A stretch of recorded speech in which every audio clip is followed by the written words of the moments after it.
sabayo olu sabay buya mntwana buya mntwana buya ubuyele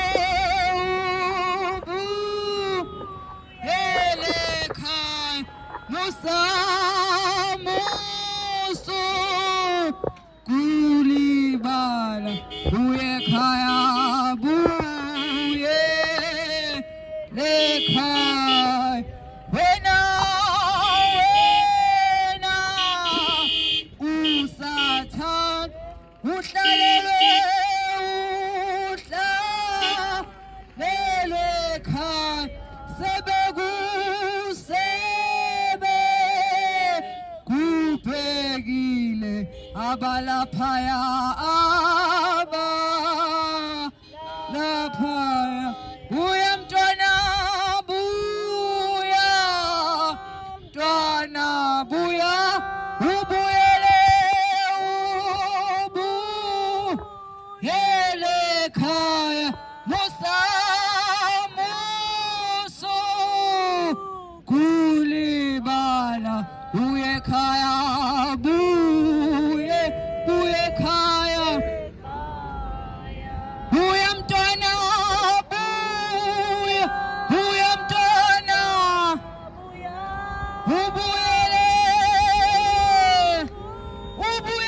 ubuyele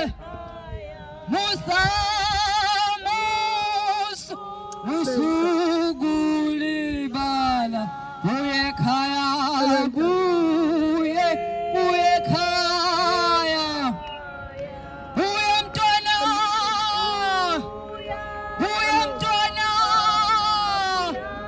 ubuyele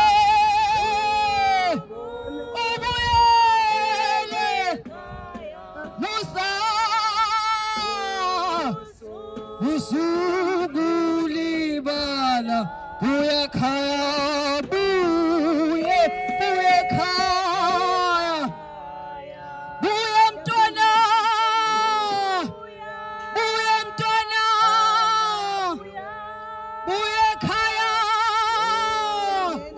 buye ekhaya musa usukulibala buye ekhaya buye ekhaya buya mntwana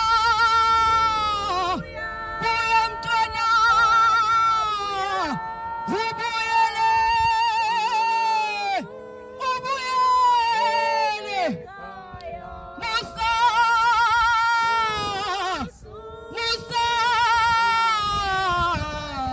buye ekhaya buye ekhaya buya mntwana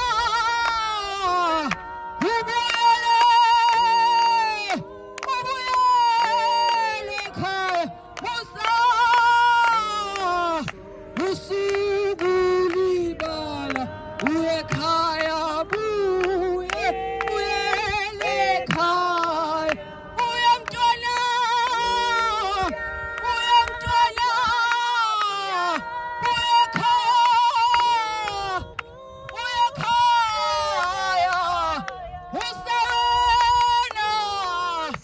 usawena buye ekhaya buye ekhaya buya mntwana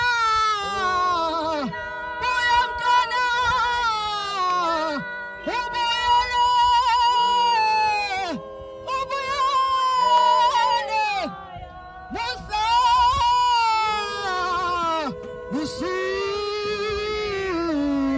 buye ekhaya buye ekhaya buya mntwana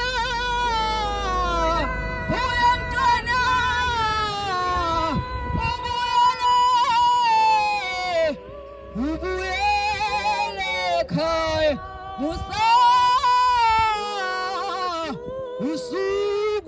usukulibala buye ekhaya buye ekhaya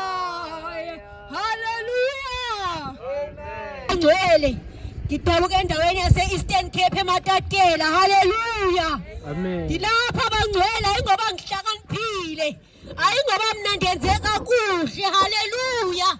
Kodwa ngenzela umusa inkosi uJesu. Amen bangcwele. Nami ngiyasazi isono. Haleluya. uNkulunkulu ungilande endaweni ezininzi. Haleluya.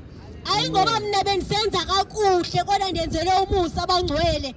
Engize kuni ngize nobufakazi bempilo yami ukuthi uJesu ngilandephi. Haleluya. Nami ndikhule ndingazani nenkosi uJesu, ndikhule ngingasindiswanga. Haleluya. Nami ndiziphilela nje ezweni. Haleluya. Ndandibhema bangcwele. Haleluya. Hayi ngawubhema ugwayi ngagcina sengutshotha. Haleluya. uJesu Kristu inkosi. Ngiyambonga uNkulunkulu olangena empilweni yami bangcwele. Ngangitshontsha nasemsebenzini uJesu Kristu inkosi. Ngayingekho into engangayithathi kodwa ngibonga inkosi uJesu eyandikhipha kulowo manyalo okwenza izono egameni likaJesu. Akekho umuntu okwazi ukuziyekela bangcwele isono kodwa nguJesu okwazi ukukhulula umuntu. Ngangingenile emjolweni ngenza konke bangcwele uJesu Kristu inkosi. Ndandisindisiwe bangcwele ngithi ngisindisiwe kodwa nganginawo ama-boyfriend uJesu Kristu inkosi. Ngibonga uNkulunkulu ekwazini ukungena empilweni yami ashintshe impilo yami ndikwazi ukuphila, ndikwazi ukuyiqhenya nami ngithi ndikhonza inkosi uJesu. Ngoba ngangithi mangithandaza ngithi inkosi uJesu ngithanda wena wedwa kodwa kwakukhona into esenhliziyweni ethi wena une-boyfriend. uJesu Kristu inkosi okwazi ukukhulula umuntu esonweni bangcwele. Ndikhumbula kakuhle bangcwele nganginesono engangisenza esiyi-masturbation. uJesu Kristu inkosi sangihlula, ngangizama ngayo yonke indlela ukusiyeka ngangasathandi kodwa ngenxa yokugqila ngangibanjwa usathani ngisizwe uJesu ngoba ngisiyeke. Haleluya. Akekho umuntu okwazi ukuziyekela i-masturbation. uJesu yena yedwa okwazi ukukukhulula uba isigqila sikasathani. Yayingekho amaphoni engawabuki bangcwele, yayingekho inhlobo yamaphoni engangayibuki kodwa ngenxa kaJesu wangikhulula. Nawe mntakababa osogqilaziwe sisona engikhuluma ngaso, ngiyacela ukuthi uze kuJesu ngoba nguye yedwa okwazi ukukukhulula. Akekho omunye umuntu ongakusiza noma ungazama wena uthi uyayeka noma ungayigqiba inyanga uzuzincoma uthi hayi sekungcono. uSathane xa ngayifuna into uyabuya. Ngikhuluma ngami bangcwele ngoba kade sasingigqilaza egameni likaJesu. Ngangithi ngiyakwazi ukuziyekela izinto kodwa ngikwazanga. Ngimemeza kuwe wena wedwa owaziyo ukuthi nawe ugqilazekile ufuna ukukhululwa. nguJesu yena yedwa bangcwele. Yiza kuJesu yena okwazi ukukhulula umuntu. Nami noma ungeza kuma ngeke ngikwazi ukukukhulula kodwa nguJesu okwazi ukukhulula umuntu wakhe. Oyinkosi nomsindisi empilweni yomuntu. Egameni likaJesu noma ungaya kumfundisi akanawo amandla okukhulula kodwa nguJesu okwazi ukukhulula umuntu esonweni. Egameni likaJesu bangcwele ngiyalimema. uJesu akakhethile ukuthi nawe unezono ezingakanani, akakubaleli futhi ngeke akuhleke xa uza kuye. Uzobikela yena inkinga zakho, uyakwazi uyazazi izono zakho. Udinga wena ukuthi ubuyize kuye uphenduke egameni likaJesu. Nami ngiphume esonweni ezininzi bangcwele kodwa uNkulunkulu azange athi ukuthi mina ndiyisono esikhulu, wandamkela njengomntwana wase ngibuyela ekhaya egameni likaJesu. uJesu Kristu inkosi bangcwele. Uyanithanda uJesu endaweni yakaSisi. Uyabathanda abantwana bakho uNkulunkulu. Akakhethile abalala muntu. Ngisho noma ungaya esontweni every Sunday, noma ungasonto uhambe esontweni kodwa isono sikwazi ukukhululwa isonto. Isono sikwazi ukukhululwa nguJesu. Awukwazi ukwehlukana nesono noma ungaya enkonzweni every Sunday. uJesu yena yedwa okwazi ukukhulula umuntu. Nami ndandisonta every Sunday, ngangihamba ngesontweni kodwa isono sasingigqilazile ngingakwazi ukuziyekela ngoba nguJesu. Xa sewunikela impilo yakhe kuJesu, yena yedwa ongumkhululi wempilo yomuntu. uJesu Kristu inkosi. uJesu yena okhulula umuntu egameni likaJesu. Uyanithanda uJesu bantwana bakaThixo. Izani kuJesu yena yedwa ongumkhululi. Ayikho into engingayenzanga, ngangithanda ubuhle baleli lizwe, ngangingayazi iBhayibheli kodwa ngangiyiphatha egameni likaJesu. Ngangithi ngiyayifunda kodwa ngangingayi-understand egameni likaJesu. Noma ungayifunda kodwa xa ungenawo umoya engcwele awukwazi ukuyi-understanda egameni likaJesu. Ngangingawazi, ngangizitshela ukuthi ngiyalazi izwi kodwa ngangingalazi lichazani. uJesu akwazi ukukhombisa indlela, uJesu akwazi ukubuyisela endaweni yakhe ngokungowakhe uJesu Kristu inkosi bangcwele. Siyalimema nangexesha bangcwele egameni likaJesu ukuthi umamkele uJesu yena yedwa, ungamxubi nalutho, ungalithandi izwe bangcwele egameni likaJesu. Nginofakazi ukuthi uJesu nami wangiphilisa kwisifo se-asthma egameni likaJesu. Ngangitshela ukuthi angeke ngikwazi ukuphila ngaphandle kwephampu, kodwa uNkulunkulu yena yedwa ofuna ukuthi izani kimi nina nonke enisindwayo ngoba uzokungikhulula egameni likaJesu. Azikho izifo ezingapheli kuJesu, zonke ziyaguqa egameni likaJesu. Uyinkosi ephakeme bangcwele. Uyanithanda uJesu, uJesu Kristu inkosi yena yedwa. uJesu yena okhulula umuntu. Ngikhuluma ngabo ngikhulula abangcwele. Angisho ukuthi ngenza konke noma ngikubambile noma ngenza kahle, ngisazama ukwenza kahle uNkulunkulu ngokusizwa nguye egameni likaJesu Kristu waseNazaretha. Ngiyabonga abangcwele, uJesu Kristu inkosi. Amen. Hallelujah. Hallelujah. Hallelujah. Amen. uYesu Kristu inkosi. Hallelujah. Amen. Thithana nje bazalwane thithana nje ukuzibuyisela egameni likaYesu Kristu waseNazaretha. Hallelujah. Igama ndingu-Anelisa. Hallelujah. Size apha bazalwane sizoyazisa ngoYesu, sizoyazisa ngoYesu osindisayo umntu ebukhobekweni bazalwane. Esisikhobeko sesono bathandekayo, sizokwazisa uYesu ohlukanisa umntu nesono, sizokwazisa uYesu owafa emnqamlezweni. Haleluya. Size apha bathandekayo, size ngesihle lithi lizwi kaThixo zindaba ezimandi. Haleluya. Sizokwambisa indaba ezimandi. Haleluya. Into ebalulekileyo ukuba kungegazi. Haleluya. Haleluya bathandekayo, ukuba sisindisiwe nathi apha kule ndawo akungamandla ethu kodwa kungegazi. Usisi uyangqina bathandekayo, ungqina uThixo owamhlukanisa nesono, ungqina uThixo owamphilisa kwisigulo. Bathandekayo, sizophakamisa lo Yesu owenza imimangaliso ezimpilweni zethu. Haleluya. Sithanda nje bathandekayo ukunibulisa egameni likaYesu Kristu waseNazaretha. Amen.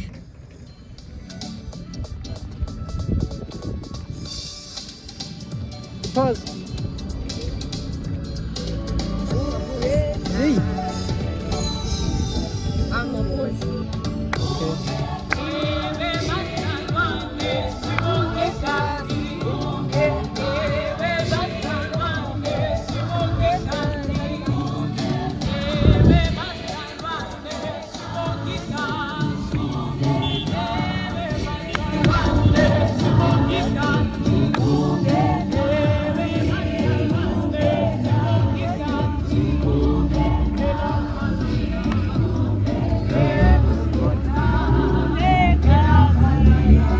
Hallelujah. Hallelujah. Siyabingelela bazalwane egameni likaJesu Kristu waseNazaretha. Siyabingelela umphakathi wakasisiya, abantu bonke abasilaleleyo egameni likaJesu Kristu waseNazaretha. Azile ngendaba ezimbi, size ngendaba ezimnandi. noma zingathandeki ke bafethu ayithandwa abantu abayithandi lezi ndaba esize ngazo namhlanje indaba nje abanye abayibalekelayo umuntu yabaleka ngempela ebalekela ushunyayeza ngoJesu nje angafunjukuzwa nje lento ongitshela yona uJesu yini leyo silethe uJesu Kristu onamandla igama lami mina ngusibonga kuhle nalamhlongo ngokudabuka ngisuka nangoma egameni kaJesu Kristu waseNazaretha ngoba sihlangene lapha sihlukene asisuke endaweni ezodwa khona basuka koMthatha khona basuka koPort Elizabeth khona basuka koNongoma kodwa basuka eHadini egameni kaJesu Kristu waseNazaretha kodwa sihlanganiswe ileli gama likaJesu Kristu waseNazaretha ilela gama elisenze sabandawonye kanjenga namhlanje ngoba silana sifamily ngenxa kaJesu Kristu ingakho sithi kungegazi kaJesu besingeke sihlangane kanjena uJesu Kristu engekho silethela uJesu okwaziyo ukusisiza thina singabantu abasha ngoba phakathi kwethu nje akekho umuntu omdala sibasha sonke egameni kaJesu Kristu waseNazaretha senzele umusa uJesu Kristu sifakaza ngoJesu esingamkhombi kubantu kodwa sikhuluma ngaye esize zethu impilo sikhuluma ngaye esize kwethu ukuphila engasizi abantu abadala esize abantu abasha abafana nathi uJesu Kristu okwazi ungenelela kuyihlaya empilweni yomuntu onganga nathi ukuthi khuluma ukuthi akajoli esikhathini samanje ngoba umjolo uyiversion ubani nobani mawukhuluma naye into ehamba phambili umjolo noma phi emsebenzini noma phi into ehamba phambili umjolo enye into ehamba phambili utshwala enye into angazi ukuthi ikhona yini mhlambe into engcono kunalokho kodwa into engiyaziyo uJesu Kristu ongcono kunakho konke okhiphe mina emahlazweni anjalo ukuba kuthi uJesu wayengekho mina ngeke ngize ngiye umjolo ngoba umjolo kimi nje uyinto ephilayo mangithi uphila noma ngathiwa ngase ngasawufuni mina kodwa ngenxa yesono esikwazi ukugcina ukuphila kwami bengwazi ukuqhubeka nomjolo ngisho ngoba ethiwa sengiza ukuthi hayi ikhona lento singavumi phakathi kwami uNkulunkulu kunekhathi la becomplaina khona uzwe ukuthi ayivumi lento ngoba kunekhathi la ozwa khona ukuthi hayi ngoba kahle kahle ukuyala ngaphandle kwemishado uNkulunkulu akazange eyinikeze igunya usuke umuntu ohlobangayo usuke wanile kuNkulunkulu mina uNkulunkulu into akangenzela yona ngathi mangabe ngizoqala ukwazana nalo Jesu ashiyayezanga abazalwane ngathola nje iBhayibheli ezalene lalahliwe iOld Testament ngathi mangibheka ngifunda ngabona indawo la ethi incwadi ithi anazi yini ukuthi imizimba yenu iyithempeli kaNkulunkulu akusiyona ufebe na ngangwazi mina ukuthi kunekhathi khona la ufebe kuseBhayibhelini ngangakaze ngihlangane nalo ngoba ngangiphila nje ngihamba ngisonta ukusonta kwenza ukuthi ube namavesi asesontweni owajwayeleyo ozwe ngawo namhlanje kusasa izolo kuba amavesi esonto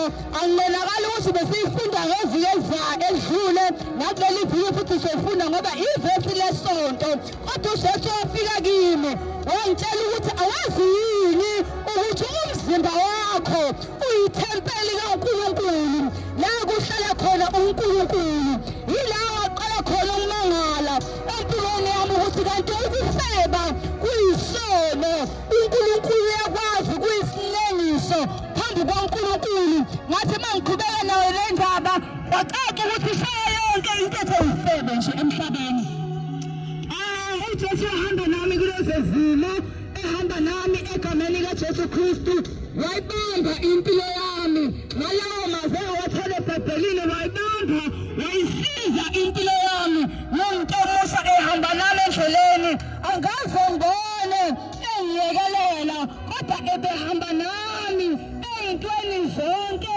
uvelile uJesu sizofakaza ngalawo mandla kaJesu Kristu ukuthi uJesu uyakwazi ukusiza umuntu omusha nawe mntakababa mhlawumbe usacwilile umuntu omusha namhlanje ey'ntweni zomjolo zelana uzofakaza ngoJesu mhlawumbe usukhalulala njalo mawulala uyakhala alikho usuku la ungakhali khona ngenxa yomjolo namhlanje ngiletha uJesu okhulula umuntu esonweni nasebugqileni besono angakhululi kuphela nje emjolweni azekhulula umoya wama-masturbation abantu abasha namhlanje okuyona ogcwele obambizwe lonke abantu bonke babanjwe yilo moya abajolayo bangajoli even namatshitshi esikhathini sanamhlanje ubanjwe yilo moya we-masturbation egameni kaJesu Kristu waseNazaretha silethele uJesu bazalwane wasisiya kukho omningi esingafakaza ngakho ngoba sime ngegama likaJesu besingalawo amandla okuma kule ndawo besingasibe nalo ife negunya lokuthi sime la kodwa sime ngenxa yegama likaJesu negazi likaJesu elenza umsebenzi kithi sathola ukuba sibe namandla okuma sifakaze ngaleli gama igama elingaphezu kwamagama onke igama ekwazi ukunqobisa intombi igama ekwazi ukunqobisa umama igama ekwazi ukunqobisa insizwa igama ekwazi ukunqobisa umntwana omncane ngoba ukuthi umncane kusho lutho phambi kwasathane akekho umuntu omncane ngoba sonke masifa siya phambi kwaNkulunkulu ngiyakhumbula sayingane mina ngangithanda ukuzabela ushukela ngithi nje uma ngabe ngingenile kwathiwa ngekho ushukela into engangiyenza ngangifike ngidle qali ngikhume lezo zona uNkulunkulu uyazazi akunangane esonweni isono munye uNkulunkulu akwazi ukukhulula umuntu kuso uJesu Kristu akwazi ukukhulula umuntu ezonweni ezinjengalalezo ungabheki ubungane ngoba igama elithi ingane lisho enye into usathane uzotshala phakathi kwakho izinto ezixabanisa noNkulunkulu uyingane mina usathane ungifikele emnganeni bami wenza konke ebunganeni bami khuluma ngengane mina ngango-5 years enza lento engiyishoyo waze wangi-introduce ngisemoyeni-ke manje emoyeni wokuthi ngibe umdlwengulwa noma ubani afuna mina akwazi ukuthi abe negunya lokuthi akwazi ukungidlwengula ngimncane angikhulumi ngomuntu one-8 years ngikhuluma ngo-6 years abantu abahlukahlukene uJesu akhulula naye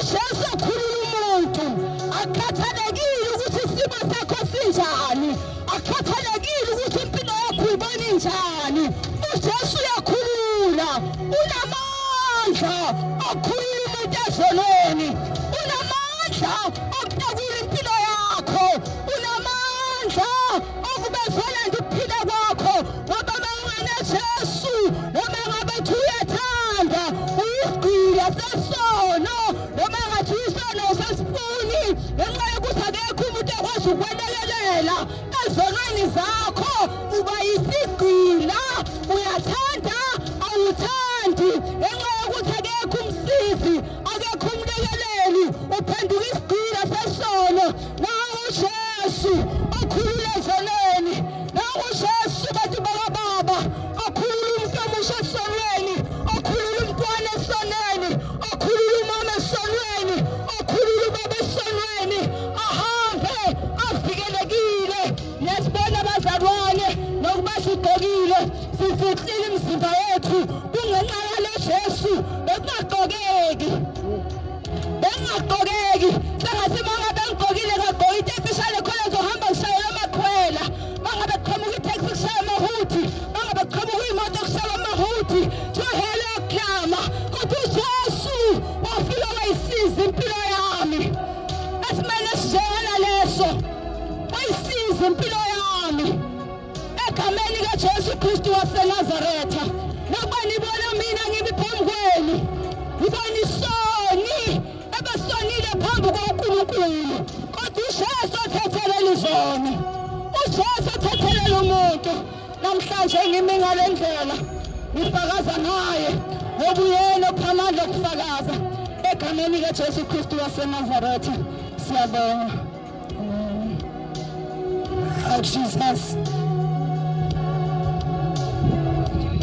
Hallelujah. uYesu Kristu uyinkosi bathandekayo. Hallelujah. Sayibonga inkosi. Inkosi ethembekileyo, inkosi engasoze isiyekele. uThixo ongumdali wethu, uThixo wasithanda sikudele, uThixo wasithanda singeyonto, sidelelekile. Hallelujah. Sisibonakala ingathi sizizinto ezingezinto, izinto ezingathi zizokudele. Hallelujah. Hallelujah. Hallelujah. Hallelujah. So sizophakamisa lo Yesu owafika ezimpilweni zethu wenza umehluko bathandekayo, wafika ezimpilweni zethu waguqula isimo sengqondo, wafika empilweni zethu waguqula isimo senhliziyo. Asizophakamisa nje lo Yesu owenza imimangaliso ebutsheni bethu, wafachila imfihlakalo efihlakaleyo kwabantu abadala, wachila kuthi kwabantu abancane, kwabantu abangeyonto phambi kwelizwe. Sizophakamisa nje yena, sizombonga pha kule ndawo. Hallelujah. Sithi akekho njengaye. That is why bathandekayo iba ngathi nje sime apha singabantu abangenangqondo, bathandekayo singabantu abangabambi kahle. Hallelujah. Ngoba bathandekayo sivile, simbonile owasiza impilo zethu, bathandekayo owachaza konke ngathi, bathandekayo into esinandingazelelayo ukuba angane yazi yonke umuntu amazi lo Yesu, sazana naye. Hallelujah. Sizoya elizwini bathandekayo. Xa sizoya elizwini bathandekayo, cela nje siveni ilizwi kaThixo. uThixo ethethe nempilo zethu. Hallelujah. uThixo akazohla ahle ezantsi emhlabeni azothetha nawe uthi hayi kungona ndizoqala ibhiva. Xa uThixo uqobe ehlile azonixelela, uThixo uphumalisa abantu bakhe nakuthi bathandekayo. Nangona sibaza bathandekayo zaba isimo sethu zange sishumayezwe, kodwa into eyafika lilizwi kaThixo eyafika lenza umehluko ezimpilweni zethu. Kungoko ke njengoba sizofunda ilizwi kaThixo siyathandaza ukuba lenze umehluko empilweni yakho. Hallelujah. uYesu Kristu inkosi. Phina ngiphi. Hallelujah. Hallelujah. uYesu Kristu inkosi.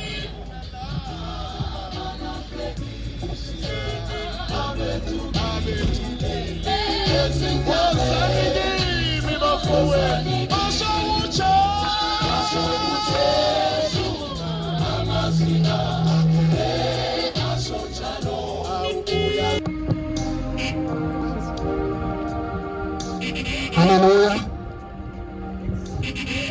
Hallelujah. Hallelujah. Jesu Kristu inkosi. uJesu Kristu uyinkosi. Siyabulisa namhlanje kule ndawo yaseSisi ngegama lomveli okwanguye nomvukeli wethu uYesu Kristu. Siyabulisa kule ndawo namhlanje. Siyabulisa kwindawo yakwaSisi ngegama lomveli okwanguye nomvukeli wethu.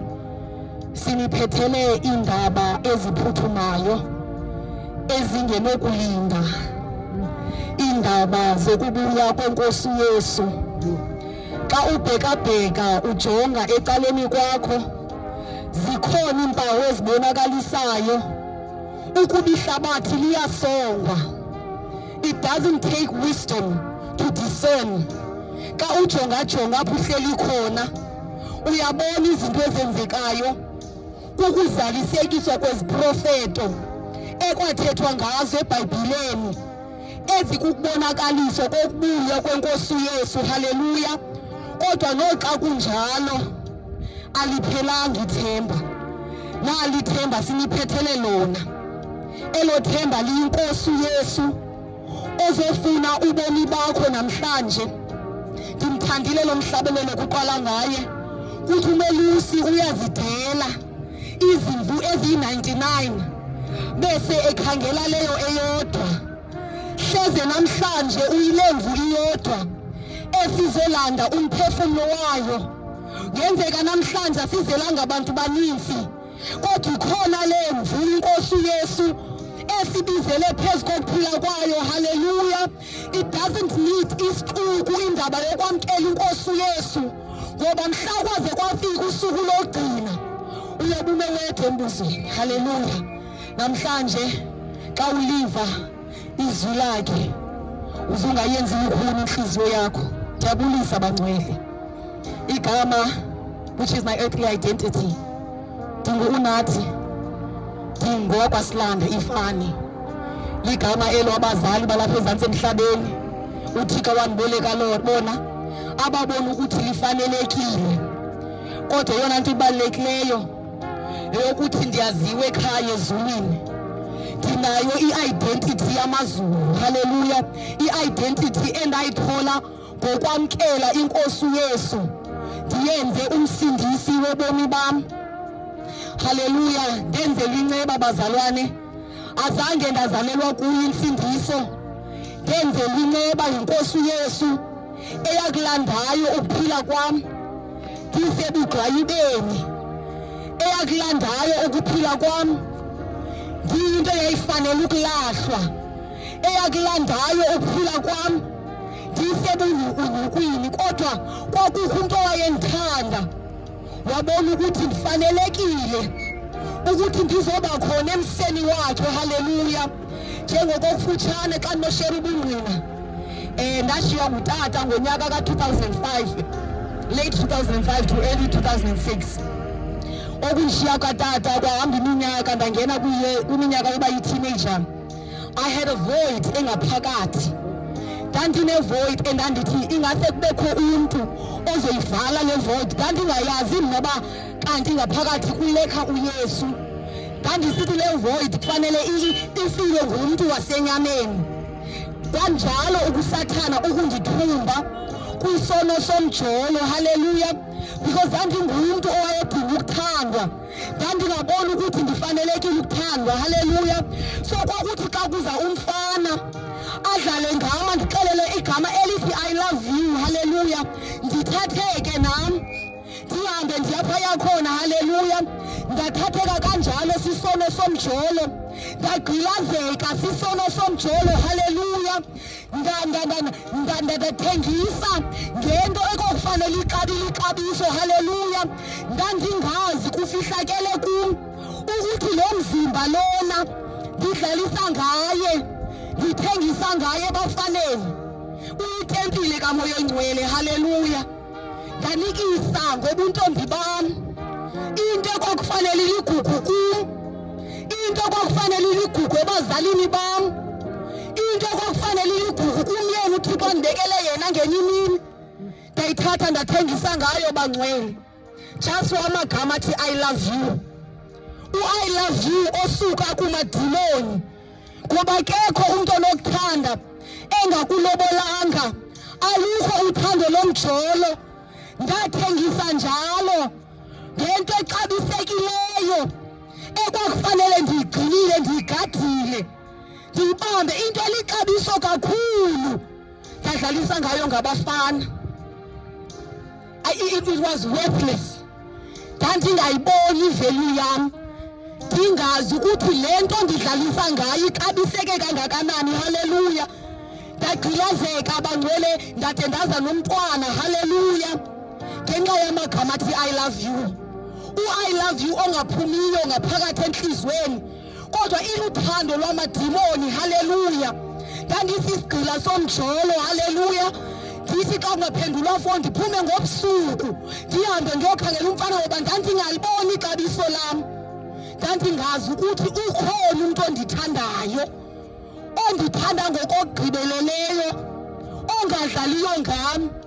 Ngoba lo wayephume ebafaneni I love you wayekudlaliswa ngam. Hallelujah. Kodwa ndafikelele kuziqondeni mhla ndaze ndahlangana nenkosi uYesu, indoda emanxeba. Amanxeba lawo eyawathola iyokhangela ukuphila kwam. Amanxeba lawo yanyamezela umnqamlezo. Hallelujah. Noma isiphambano iyothenga ukuphila kwami.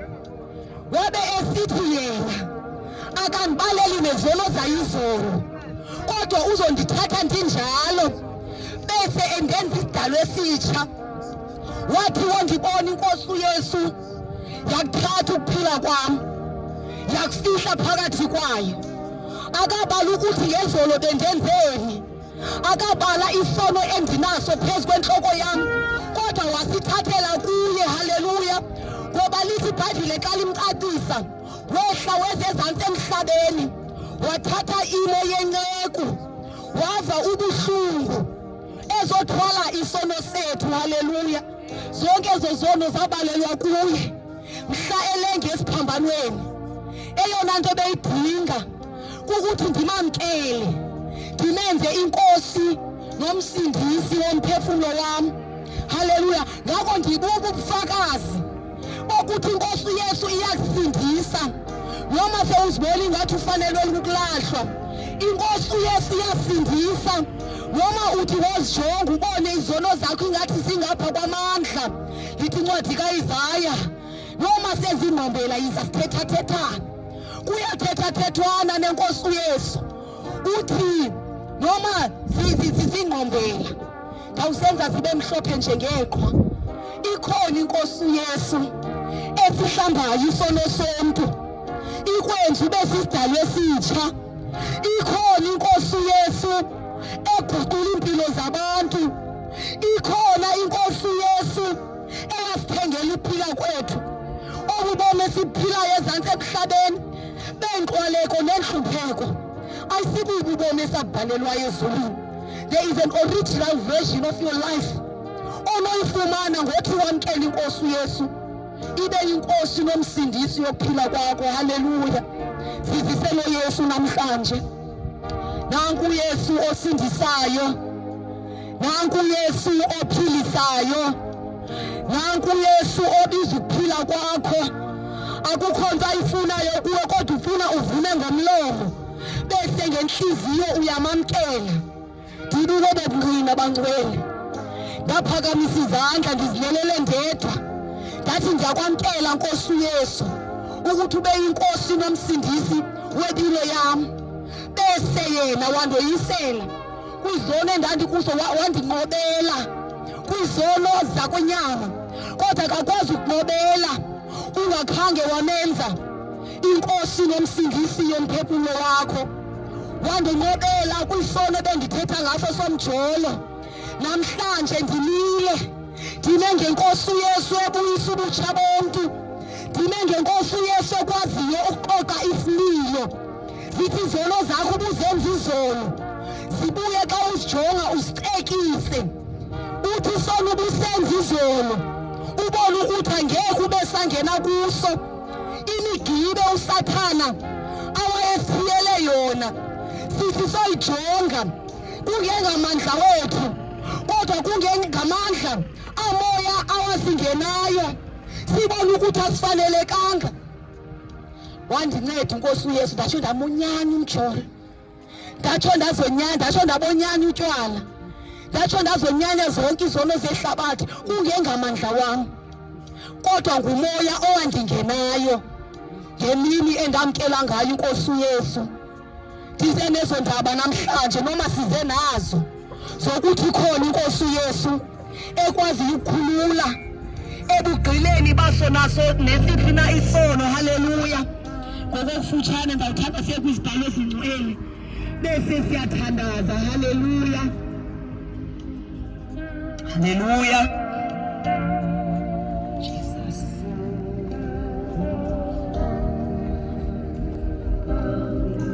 Haleluya.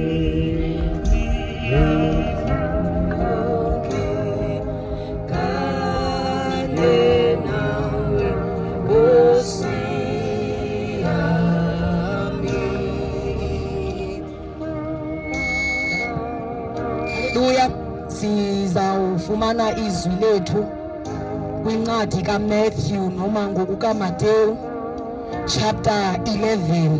uMateyu sahluko seseshumi elinanye. Matthew chapter 11. Nawe lapha ekhaya uma unayo iBhayibhile ungavula nathi bese siyathandaza. Haleluya. Ncwadi kaMatthew chapter 11 ivesi ye-26 bese siyathandaza. 28 bese siyathandaza. Haleluya. Sithi isihloko sakhona uJesu uyamdumisa uyise, emema abahluphekeleyo beze kuye. Haleluya. Verse 28. Zanini kimi mina nonke enikhatheleyo nenisindwayo, mina ngiza kuniphumuza. Bekani ijoko lami phezu kwenu, nifunde kimi, ngokuba ngimnene ngithobile ngenhliziyo, khona imiphefumulo yenu iyakufumana impumuzo. Ngokuba ijoka lami lihle nomthwalo wami ulula. Haleluya. Baba, izwi lakho linamandla, izwi lakho lingamandla, izwi lakho laphula imithi yemisedari, izwi lakho Nkosi lihlele elenhlangothi mbili, liyahlaba Baba, liyehlula igqobhozela ngapha kwamabhunu obumnyama. Thetha ngalo Nkosi nasekuseni, uNkulunkulu onamandla wonke, thetha ngalo nangalo mzuzu Nkosi ethembakeleyo, uNkulunkulu onamandla wonke. Hamba kule ndawo Nkosi onamandla, gobhozele Nkosi ethembakeleyo kwela khaya nakwela khaya, uNkulunkulu onamandla wonke. Ngalo izwi lakho Nkosi onamandla wonke siphakamisa njengenkemba, uNkulunkulu onamandla wonke. Sithi xa sihlahlela Nkosi kudede onke amagunya Nkosi ethembakeleyo, ihla Nkosi nasemini, uNkulunkulu onamandla wonke. Sisathetha ngezwi lakho Nkosi onamandla wonke, kuyo yonke Nkosi imiphefumulo osibizele kuyo namhlanje, malifike lifumane indawo yokuhlala ngegama likaJesu waseNazaretha. Baba Thixo oyingcwele, asizelanga kule ndawo Nkosi, kodwa sithunywe nguwe uNkulunkulu onamandla wonke, ukuzolanda imiphefumulo yakho elahlekile kumhlaba wakwasisi. Nkosi onamandla wonke, ngegama likaYesu waseNazaretha, Baba Thixo onamandla wonke, gashula Nkosi onamandla wonke zonke izibopho uNkulunkulu onamandla wonke ezibamba abantu bakho kule ndawo, ngegama likaYesu uKristu waseNazaretha. Baba Nkosi onamandla wonke, usinikile igunya ukuthi xa sithetha ngezwi lakho Nkosi sikhululeke zonke izibopho. Bonke abakhulayo Nkosi baphile, abangaboniyo Nkosi babuye babone, abangevayo Nkosi babuye beve, nabafileyo Nkosi ngokomoya bayavuka. Baba, yenza umsebenzi wakho ngezwi lakho uNkulunkulu onamandla wonke, ngoba ndiyincegukazi kuphela Nkosi eyingcwele. Akukho endikwaziyo nendikwazi ukwenza ndingakwenziswa nguwe Nkosi onamandla wonke. Gashula Nkosi onamandla kulowa nalowa Nkosi eyingcwele, egameni likaYesu waseNazaretha. Baba Thixo oyingcwele, everyone who is under the anointing, my Father, of this message Nkosi ethembakeleyo, bakhulule Nkosi onamandla kubugqila besono ngegama likaYesu uKristu waseNazaretha. uNkulunkulu onamandla wonke siyathandaza, Jesu Kristu inkosi. Amen. Haleluya. Kule ndawo esifuna kuyo bangcwele sifumana i-invite kuNkosi uYesu qobo. Haleluya. Namhlanje ngizomemezela lawo mazwi awamemezelwa yiNkosi uYesu. Haleluya. Namhlanje kumhlaba wakwasisi ngizophinda amagama awathethwa yiNkosi uYesu. Uthi zanini kimi nonke mina enikhatheleyo nenisindwayo, mina ngiza kuniphumuza. Haleluya. Uthi ngesiXhosa, yizani kum nonke mina enisindwayo elibulalekayo yimithwalo, ngiza kuninika ukuphumla. Haleluya. Inkosi iyani-invayitha emini, ini-invayithela ekuphumleni. Haleluya. Ibonile inkosi ukuthi abantu bakhe kwasemandulo abantu bakhe babegqilazekile, wabiza amagama e-invitation ukuthi bonke abazizigqila zezinto zalo mhlaba ndizobanika ukuphumla. Namhlanje that invitation is still open kuye wonke ubani ogqinazekileyo. Inkosi yaninema namhlanje isizani kunonke nina nisindwayo enibulalekayo yimithwalo ndizawuninika ukuphumla. Haleluya. Uthi ijokwe yam ilula, uthi ngoba ijokwe lam lihle nomthwalo wam ulula. Haleluya. Namhlanje siniphethe lezo ndaba. Haleluya. Ukhona uYesu othululela umthwalo, othi mzise noma ukanjani. Haleluya. Akakubaleli weight yawo, engazukukalela iweight omthwalo, kodwa uthi noma enjani yizani kunonke nina enisindwayo enibulalekayo ndiza kulinika ukuphumla. Inkosi uYesu ifuna uninika ukuphumla emini hleze ugqilazekile. Haleluya. By the sin of unforgiveness. Inkosi uYesu namhlanje ifuna ukukhulula kweso sono. Haleluya. Sokubambela abantu ngenhliziyo.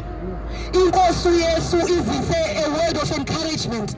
Inkosi uYesu izise a word of invitation ukuthi unako ukukhulula kwizinto zonke, unako ukukhulula nasekubambeni abantu ngenhliziyo, ngoba there is a sin that we tend to overlook. Inkosi uYesu ekhe yathetha ngayo kaninzi ukuthi kukusono sokubamba ungaxoleli. Ukuze inkosi uYesu ibe nako ukuxolela ikwamkele, kumele ukhulule inhliziyo yakho sokuthi yiza kuye leso sono bese eza kunika ukuphumula. Haleluya. Likhona ithemba elikhoyo elinguYesu Kristu. I don't know what it is that you went through. Andazi ugqilazeke intoni noma yintoni owadlula kuyo ebangela ukuthi ube ne-unforgiveness kule ndawo ukuyo. Mhlawumbe ukhona oyedwa inkosi uYesu efuna kudlulisela amazwi kuyo, kodwa uthi inkosi yiza kuye wena usindwayo ubulalekayo ngemthwalo, uza ninika ukuphumla. The Lord wants you to let go. Kuloo ndawo kuyo andazi wenziwani ngubani, kodwa xa unoshiya lo mhlaba usabambele umuntu ngenhliziyo, likhona indawo yakuyo futhi angeke ubonane nenkosi uYesu. Inkosi izokunika amazwi ethemba namhlanje that you have to let go. Xa ungumuntu ohamba with unforgiveness, wakha ingcwaba enhliziyweni. Haleluya. Ngoba xa unengcwaba enhliziyweni umuntu ungcwaba ephila. Xa uhamba unengcwaba awufumani kuphumla. Ijokwe lakho alibilihle njengoba inkosi uYesu isisho, futhi yena umthwalo akabilula. Kodwa inkosi namhlanje mandizoninika amazwi okuthazwa ukuthi xa wamkele yena abe inkosi nomsindisi wakho unako ukukhulula kokugqila. Haleluya.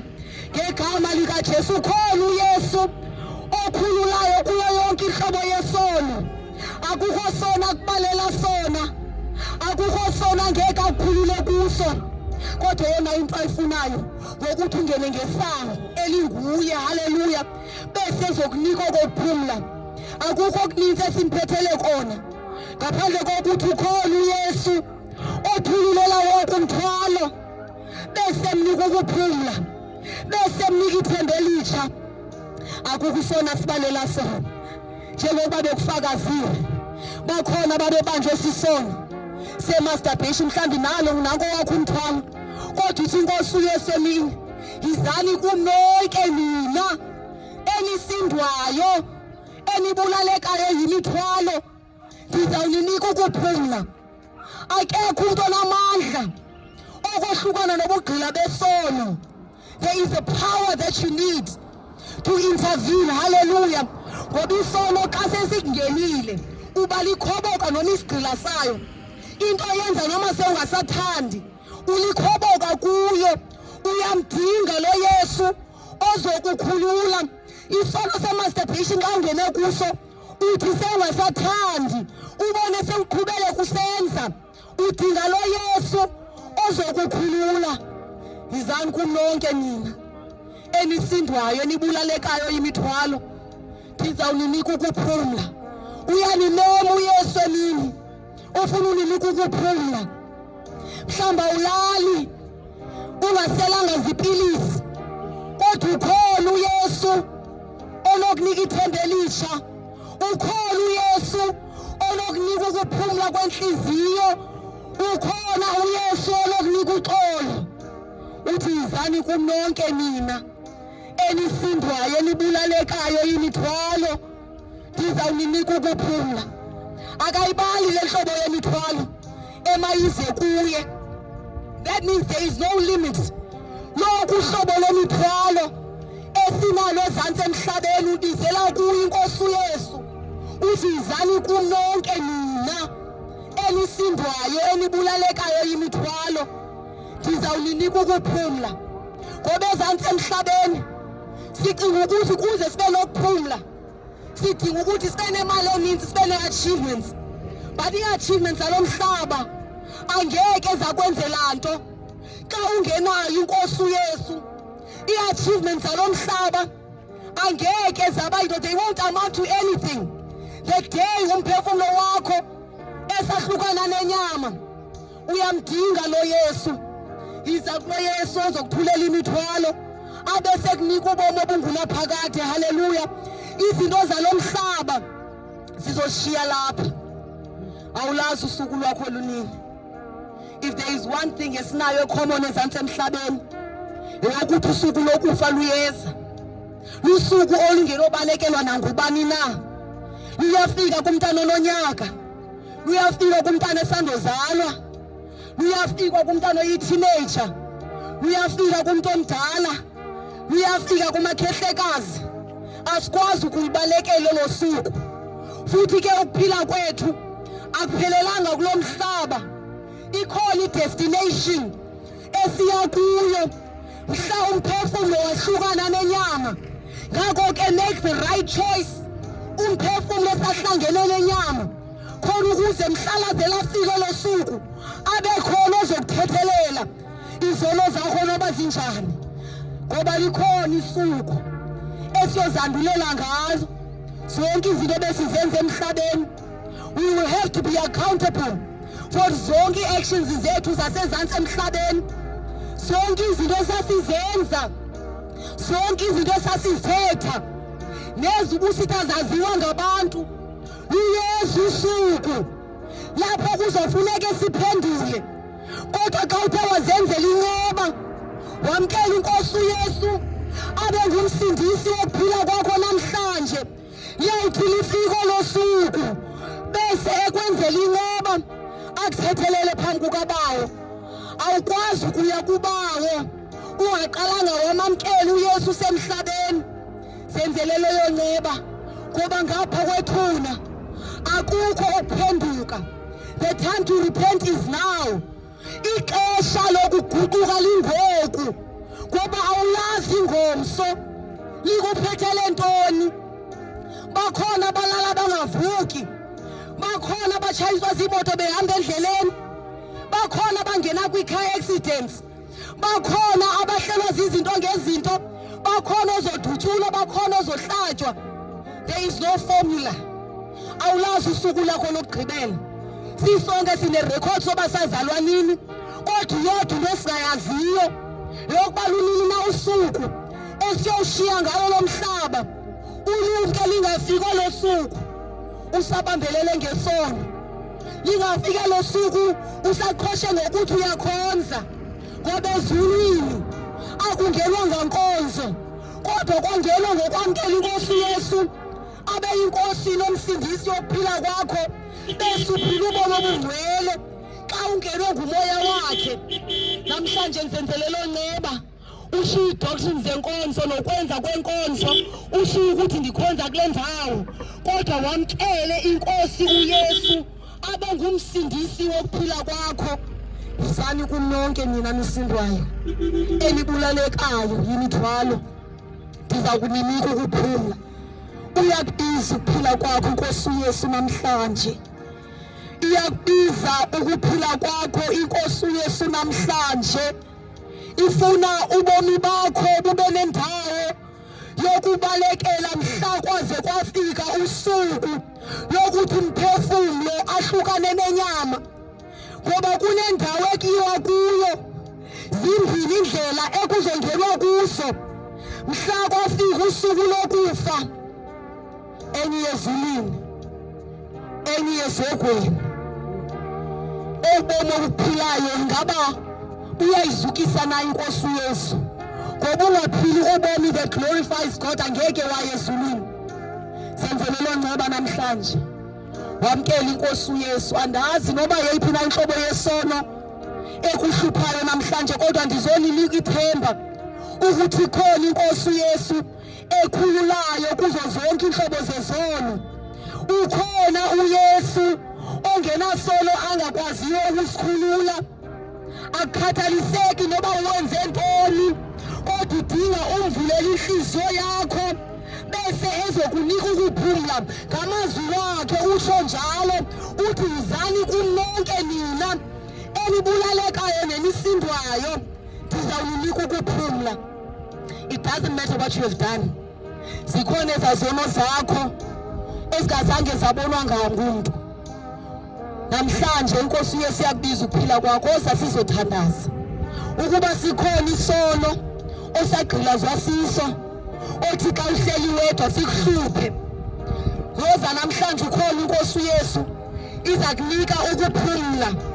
Ungajongi umuntu osecaleni kwakho, ngoba mhla kwaze kwafika usuku lokuthi kuhlukane umphefumulo nenyama uyoba wedwa. Xa ume phambi kwethrone yakhe uphendula izinto owazenzayo emhlabeni uyobe uwedwa. Ziyobe zingekho iifamily zethu, bayobe bengekho abangani bakho aba babanga ukuthi xa ubizwa kule nkosi uYesu ube nenhloni, uyobe ume wedwa ngosuku lokuziphendulela phambi kwenkosi uYesu. Sesizothandaza ithi inkosi uYesu izani kunonke nina enisindwayo enibulalekayo yimithwalo ndiza kuninika ukuphumula. Ngabe ukufuna na wena kule ndawo ukuphumula? Awukhathali na ukugqilazeka zizangoma? Umane ukhupha imali ezinkulu, awukhathali na ukugqiba imali zakho? Ekhona uYesu angawungasumkhuphela mali, ekhona uYesu odinga ukuphila kwakho kuphela bese ezokunika ukuphumula okumahala. Awukhathali na ukudlalwa ngabafana abaxelela ukuthi bayakuthanda babe bedlala ngawe befuna nje lento bayifunayo kuwe? Ukhona uYesu okhululayo kuyo yonke inhlobo yesono. Ukhona uYesu okhululayo ekugqilazweni zii-drugs. Ukhona uYesu okhululayo xa umuntu obanjiwe isisono sokubhema ugwayi. There is a Jesus who is willing to set you free. Ndibuka ubungqina namhlanje bokuthi uYesu uyakukhulula esonweni bese akwenza udlule kuso ungasafuni unosibona. Ngemini inkosi uYesu yabiza ngayo ndandidaka utshwala ndizihlelele ndedwa, kodwa inkosi uYesu yabiza ubomi bam bese yandenza isidalwa esitsha. Azange ndibalele into endiyenzayo ngalaa mzuzu, kodwa wayesazi ukuthi there is freedom in his name. Wandinika ukukhulula lithi izwi lenkosi, whom the Son sets free is free indeed. Wandikhulula inkosi uYesu bese ndakhululeka. Nawe namhlanje uyakubiza ukuphila kwakho. Senokwenzeka sizele wena wedwa, wena othi xa uva lo myalezo uva ingathi uthetha nawe, senokwenzeka size kuwe ungajongi secaleni kwakho. Namhlanje iyakubiza ukuphila kwakho inkosi uYesu uthi izani kunonke nina enisindwayo enibulalekayo yimithwalo. Awuzukwazi ukuphila ngefamily uthi ndandisoyika ifamily ndingakwazi ukuyoyamkela inkosi uYesu. Awuzukwazi ukuphika ngabangani uthi ndandibone ndandihamba naye andakwazi ukuyoyamkela inkosi uYesu. Namhlanje inkosi iyakubiza ukuphila kwakho, ifuna ukwenzela le nceba eyasenzela isono yona nathi, ngoba nisibona sileli hlobo sililo kungenxa yenceba esayenzelwa inkosi uYesu. Azange sazikhethela, kodwa yaba luthando esathandwa ngayo ngamazulu abona ukuthi sifanele ububomi obungunaphakade. Namhlanje you are getting invited to ububomi obungunaphakade. Iyakubiza ukuphila kwakho inkosi uYesu. Izani kunonke nina enisindwayo enibulalekayo yimithwalo ndizawunika ukuphumula. Inkosi uYesu yinkosi enothando, yinkosi exolelayo. Mhlawumbi wena uyazigweba ngezinto ezenzileyo, kodwa inkosi uYesu ifuna nje wamkele yona. He won't count what it is that you did yesterday. Ufuna nje umamkele unguThixo nothando, owasithanda ngothando lungaka, wabona ukuthi sifanelekile ukuthi asinike yona ndixabisekileyo kuye, engunyana wakhe kuphela kwamzeleyo, khona ukuze siyawufumana ubomi obungunaphakade. Kulo Thixo usithanda kangako, lo usinvayithela kuye namhlanje. Yizani kunonke mina enisindwayo, elibulalekayo imithwalo, ndizawunika ukuphumla. Iyakubiza ukuphila kwakho inkosi namhlanje, iyakubiza ifuna ukunika ukukhululeka. Kwazi wena ukuthi yintoni ofuna ukukhululwa kuyo, kwazi wena ukuthi yintoni le othi xa ulele umane uphakama ocinga ngayo, kwazi wena uba yintoni le elothi xa ujema usithi uyakhonza, xa kunofika usuku okuba kuhlwa umphefumlo nenyama enokubambela ukuthi ungangena ezulwini. Kwazi wena nalokuthi ucinga ukuthi usindisiwe kanti nezinto ozenzayo nguye oyaziyo ukuba yintoni nayo unokuvalela iingcango zamazulu. Iyakubiza inkosi uYesu namhlanje, ithi noma zingqombela ndizawuzihlamba zibe mhlophe. Iyakubiza ukuphila kwakho inkosi namhlanje, ithi yizani kunonke nina enisindwayo, enibulalekayo yimithwalo, ndizawunika ukuphumla ngegama likaYesu waseNazaretha. Sesizothandaza. Amen.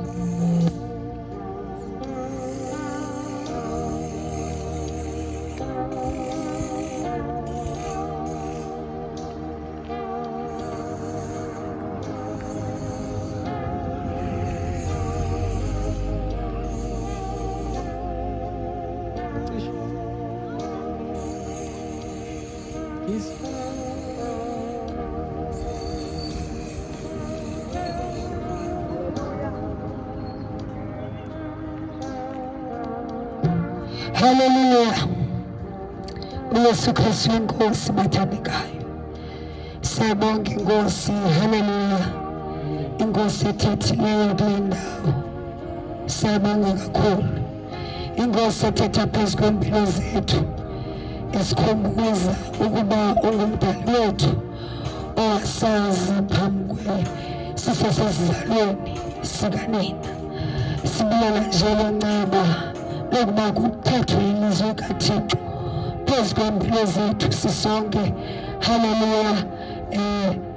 Sizothi umuntu nomntu makajonge indlela yakhe ayihambayo na, ingaba indlela ehambayo iyamkholisa na uThixo. Haleluya. Umntu makajonge indlela ahambayo ukuba njengoba ndihamba le ndlela apha emhlabeni, ingaba uThixo ukholekile na zindlela zam, ingaba uThixo yonwabile na ukuba ndiphila kanje, ingaba ithi yakufika le mini yokugqibela umna ndiyophelela phi. Yimibuzo bathandekayo ekufuneke sibe nayo, ngoba into eyenzekayo namhlanje imbi into eyenzekayo. Kufa umntu ona-5 years, kufa umntu ona-13, umntu abazali bakhe bebelethemba ukuba lo mntu unekamva, asweleke ena-18 years. So zizinto ezi ezenzekayo. Haleluya. Zizinto ezenzekayo. I-accident ziyenzeka, kuthiwa kufa ifemeli yonke. Zizinto bathandekayo eziyenzekayo, izinto esingasoze sizibalekele. Ngoba yintoni ithemba lakho, yintoni nokukhusela ungenaYesu. Noba ndasekhaya uthi hayi bakhona basekhaya, izinyanya zasekhaya ziyandikhusela, zikukhusele ikufike limini, loo mini ingelonqandwa ngumntu, ngoba yimini eyahlotywa nguThixo iphala ukuba mna ndamthatha umphefumlo wakho ngalo mini ukufikele. Izinyanya zingakwazi ukumela phambi koThixo, ungabi nayo umthetheleli, ngoba ilizwi likaThixo liyatsho ukuba mnye umthetheleli ngumnye umlamleli. unampelo uyamlela umuntu weThixo. Ngakho ke bathandekayo, elilizwi libekwa apha lithanda ukuba umuntu ahlala azijongisise uhambo lwakhe, ajonge uhambo lwakhe. Ingaba unamna, ingaba ndihamba ngokukholisa uThixo na? Ingaba isiphelo sam ingaba liyoba lizulu na? Isithatha isibeke kuloo nto bathandekayo. Akudingeki into eninzi, kodwa into edingekayo ukuba umntu afike ekuqondeni. Ngoba bathandekayo, asizophila apha kulo mhlaba forever. Ikhona imini ebhaliweyo, imini kuthiwa yi-expiry date, kuthiwa umda wakho uyaphela apha kule ndawo. Into ebuhlungu is that asiyazi loo mini. Asinokwazi ndithi hayi ndiyayazi uba nge-28 kaJulayi ndiyahamba, uThixo uyandithatha, mandikhabe ndilungiselele indlela yam. Uyofika ungalindelanga ukuba wazana noYesu. Sabathandekayo, sizoshumayela uYesu nje esisa umntu, ohlukanisa umntu nesono. uYesu ohamba nomntu ehambeni emhlabeni, ahambe nawe athembakale empilweni yakho. Sizoshumayela yena, sizothi siyamcela egameni likaYesu, sizomcenga bathandekayo ukuba nimamkele, sizolicenga ukuba nimamkele. Haleluya. Ngoba ibuhlungu into ezekayo. Abantu abayazi into engaphaya kwethuna, abayazi into engaphaya kwengcwaba. Into siyenzayo namhlanje, sihamba sibhala kwistatus sithi rest in peace, sithi rest in peace, usithi ulale kahle. Kanti umntu bengazani noYesu Kristu, umntu bephila isono impilo yokugcina impilo yesono, kodwa sithi rest in peace. Kungekho kuphila for umntu benjalo. Noba bathandekayo, singasixolisa kangakanani sithi hayi umakhulu usezulwini, kodwa siyamazi umakhulu bethakatha. Sithi hayi utamkhulu usezulwini, kodwa siyamazi utamkhulu bekhonza izinyanya. Apho ilizwi likaThixo lithi banayo ubudlelwaneni abantu abaphilayo nabangaphiliyo. Siyazi ukuba utamkhulu besela utywala, kodwa sizothi makalale ngoxolo. Haleluya. Kukuzikhohlisa bathandekayo, kukuzikhohlisa. Ngoba phakathi kuthi inhliziyo zethu bathandekayo ziyayitestifaya inyaniso kaThixo. Xa ilizwi likaThixo liseyishumayelwa, kwabani na, kwasitakwa, kwamntu odolelekileyo, kwamntu uthaka nangqondo, uyayiqonda ukuba kuthetha uThixo. Ilizwi likaThixo ethetha phezu kwempilo zethu, esibizela kuye ukuba siguqule indlela zethu, ukuba sijonge uhambo lwethu, ukuba sixamathiseke kuye, ukuzifike lo mini asilamlela sithethelele kwizono zethu. Haleluya. Into ithetha ukuba umntu makamamkele, andvume ngenhliziyo, ayikholwe le nto siyithetha apha, ayikholwe ngokwenhliziyo yakhe, avume ngokwenyaniso. Bathandekayo, ndingali ngokwenyaniso. Akekho ushembe onokusindisa, akekho ngokwenyaniso. Ndingali akho shembe unokusindisa ukufa kwakho, ngoba yena qala unguThixo walo mhlaba owabhalayo. Akho sinyanya esiphantsi kwengcwaba esinokusindisa ngemini yokufa. Asikho bathandekayo. Thatha inyaniso emsulwa, ndingali, asikho. Akho mzali unokuthethelela elapha ezantsi emhlabeni, akho mntu unokuthethelela, akho mfundisi unokuthethelela. Into ikumntu sobe ngimthetheni yakhe. Haleluya bathandekayo. Siphethe inyani akwaqala inokusindisa, akwasambatho esinokusindisa, akwalokwe inokusindisa. Into ikwazana noYesu, into ikuba nobudlelwane noYesu. Ungenabo ubudlelwane naye uyatsho kuwe uthi mntasekhaya sewukhonzile athi bheda kuni ngoba ndikwazi ngoba unabo ubudlelwane naye. Haleluya. So le nto ithetha ukuba umntu alijonge uhambo lwakhe, alijonge ukuba ingaba ndisayibambile nani, ingaba ndisahamba ngokwentando kaThixo. Sinikiwe bathandekayo imanual, kwathiwa lilizwi likaThixo, sayinikwa imanual ukuba sijonge, ngoba ilizwi likaThixo kuthiwa lisisibane ezinyaweni zethu, liyasifundisa ukuba sinyathele phi. Ngakho ke wena mntasekhaya ongalifuni ilizwi likaThixo, themba lakho liyintoni?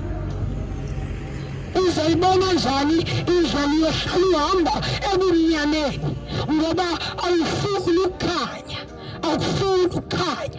Ucekise le nto izokusindisa, le nto izokusindisa uyayitekisa, uyayithuka uthi ngumlungu, uthi ngumjuda. Le nto izokusindisa, le nto izozama umehluko empilweni yakho uyayicekisa uthi ngumjuda. Haleluya. Nangu Yesu bathandekayo, sizomtenga, asizanga sizonithuka ngezono zenu, kodwa sizomtenga.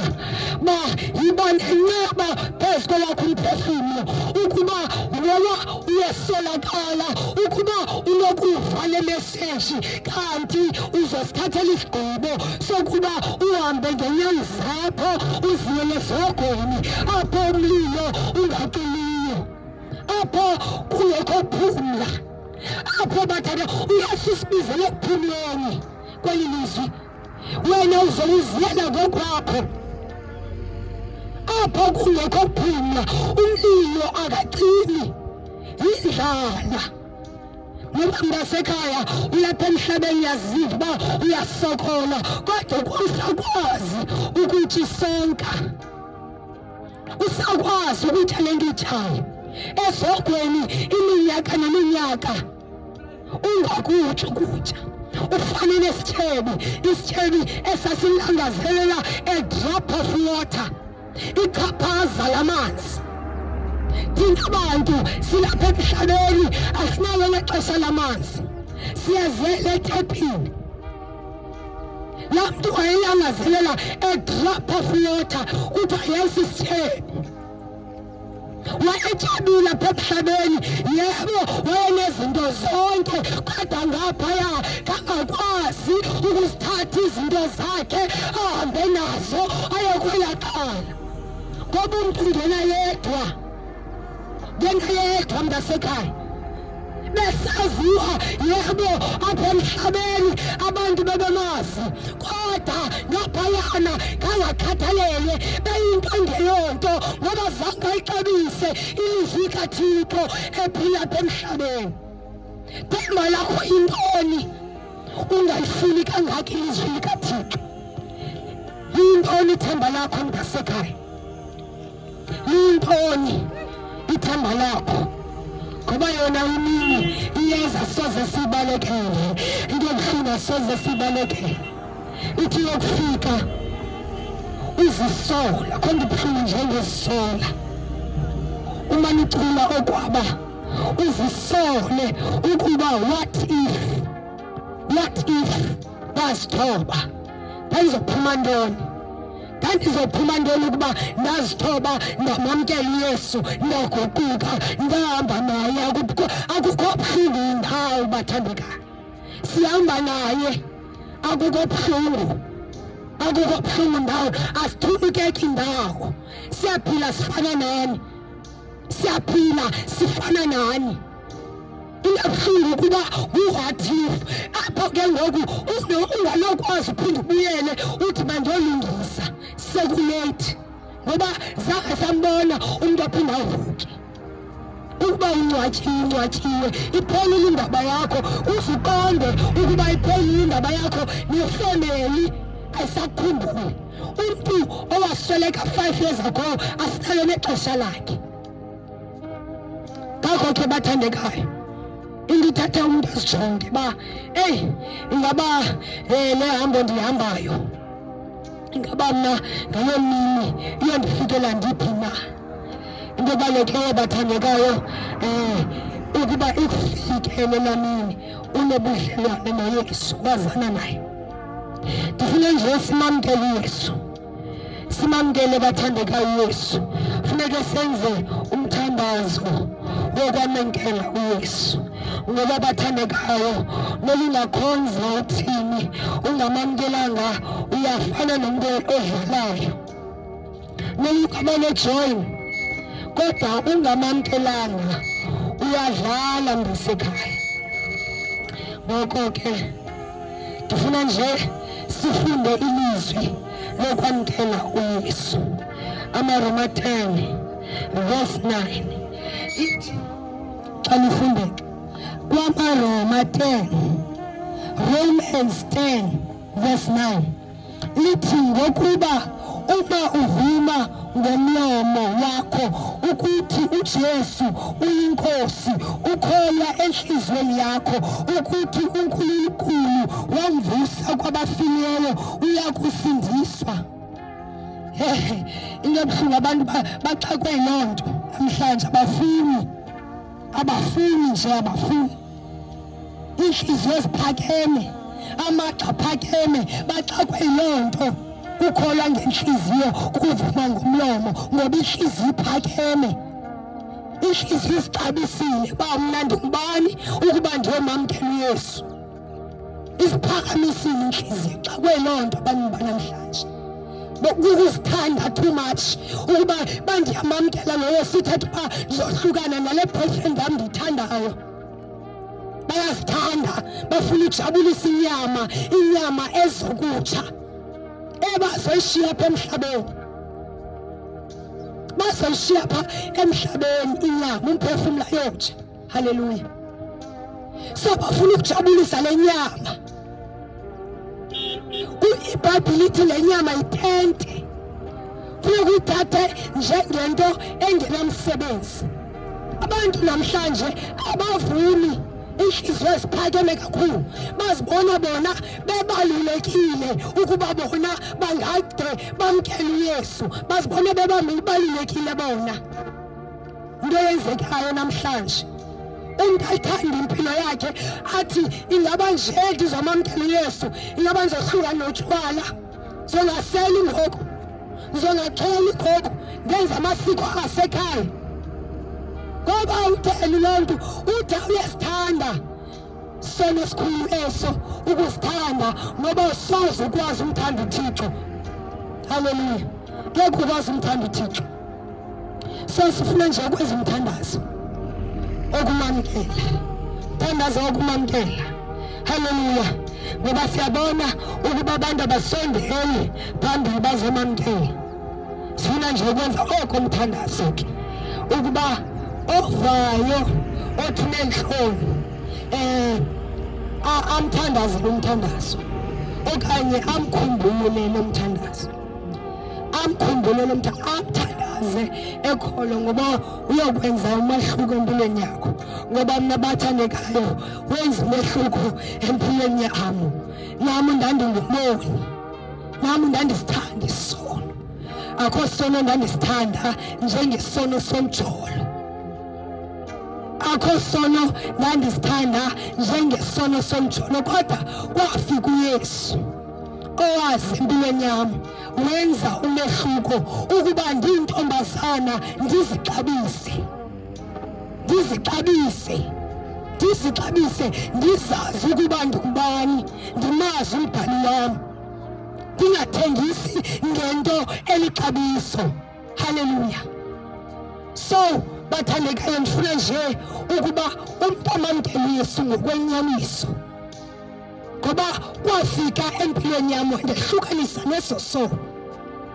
wandehlukanisa nesosono, kwavela ukuthanda uYesu ukucekisa ububi. Kuyenzeka ukuba wena uyamvumela ngoba liyashilizi ukuba uyankonkoza. Kubani na onokuvula andamkele ndingene mna noyise siyoza sidle. Jesus, yazi uThixo akho nto ingako efunayo kodwa ufuna inhliziyo yakho. Abathandekayo, isangoma sifuna imali yakho, imicimbi ufuna imali yakho, umprofeti ufuna imali yakho, umfundisi ufuna imali yakho, uYesu ufuna inhliziyo yakho, ufuna umphefumulo wakho ukuba amsindise. Thando olunjani nalo, thando olunjani owasithanda sikudele, owasithanda sibabi singaboni, sibabi kakhulu. So ngithanda nje onokwazi nje ukunilinganisa nje bandithandaza aphakamisa isandla sakhe alinganise lo mthandazo athi, Nkulunkulu Thixo wami, ndiyabulela ukuba wanikela ngonyana wakho wokuqala nowokugqibela ukuba afele izono zami. Namhlanje ndamamkela uYesu njengenkosi nomsindisi. Ndiyacela undixolele izono zami, undenze isidalwa esitsha ngegama likaYesu Kristu waseNazaretha. Amen. Hallelujah. Ngiyabonga Yesu bathandekayo. Jesus.